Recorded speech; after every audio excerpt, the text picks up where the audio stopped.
আজকে সারাদিন যে আমি টেনশনে ছিলাম না, কি বলবো। তুই এতদিন ধরে এই ডিলটার জন্য এত খেটেছিস। যাক বাবা, ডিলটা যে ফাইনাল হয়ে গেছে এটাই আমার শান্তি।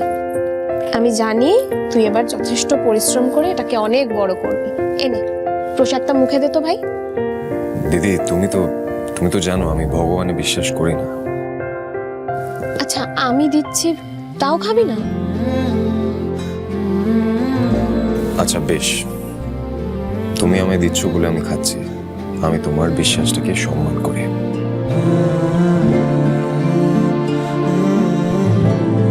ভাই তোরা তখন আস্তে আস্তে কি কথা বলছিলিস না?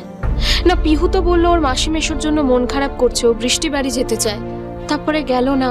তুই ওকে কাজে পাঠিয়ে দিলি, কি ব্যাপার বলতো? পিহু গেল না কেন? সেটা তুমি ওনাকেই জিজ্ঞেস করো, উনি ভালো করে বলতে পারবেন। কোম্পানির ওনাকে খুব দরকার, এভাবে হঠাৎ করে ওনাকে ছুটি দেওয়া যাবে না। তুই ক্লান্ত হোস না? না না দিদি, কাজের প্রেশার থাকলে আমি কখনোই ক্লান্ত হই না। সেটাই কাজ। পিহুকে অপমান করাটা তো এখন তোর প্রধান কাজ। আমি সবসময় দেখি ঋষি, তুই কথায় কথায় মেয়েটাকে অপমান করিস। সত্যি এই কাজে তোর কোনো ক্লান্তি নেই। দিদি আমি ওনাকে আবার কখন অপমান করলাম? আমি সকালবেলায় ওনাকে একটা কাজ দিয়েছিলাম, সেটা উনি করতে ভুলে গেলেন বলে আমি শুধু ওনাকে রিমাইন্ড করেছি, দ্যাটস অল। তো কাজ যখন পারছে না তাহলে ওকে অফিসে রেখেছিস কেন? বের করে দে। সেই উপায়টা থাকলে আমি ওনাকে অনেক আগেই বের করে দিতাম, তোমাকে আলাদা করে বলতে হতো না দিদি। আর উনি কি বলেছেন না বলেছেন সেটা ইম্পর্টেন্ট নয়। ইম্পর্টেন্ট হলো এখন ওনাকে আমাদের খুব দরকার, আমাদের কোম্পানির খুব দরকার। আমাদের প্রজেক্ট জলের জঙ্গলের ক্লায়েন্টরা ওনাকে ক্যাম্পেইন লিডার হিসেবে চান। আমি তো তোমাকে আগেই বলেছি এই শর্তে তো এই ডিলটা সাইন হচ্ছে। এবার বুঝতে পেরেছিস তো পিহুর ইম্পর্টেন্স কতটা? আমি তো তোকে শুরু থেকে বলে এসেছি পিহু কাজের মেয়ে, দেখলি তো।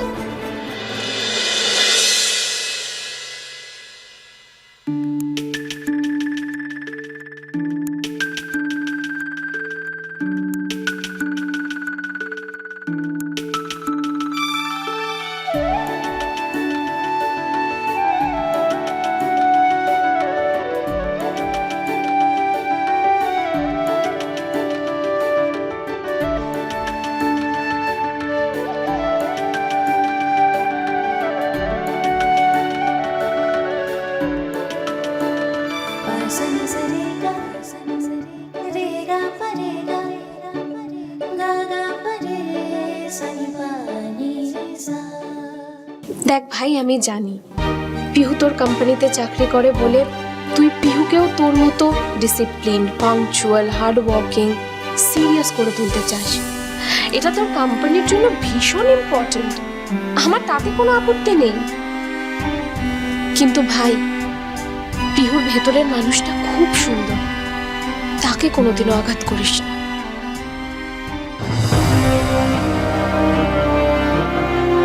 তোর কাছে আমার একটাই অনুরোধ, পিহুকে কাজ দে ঠিক আছে, কিন্তু কাজের নামে ওকে শাস্তি দিস না প্লিজ।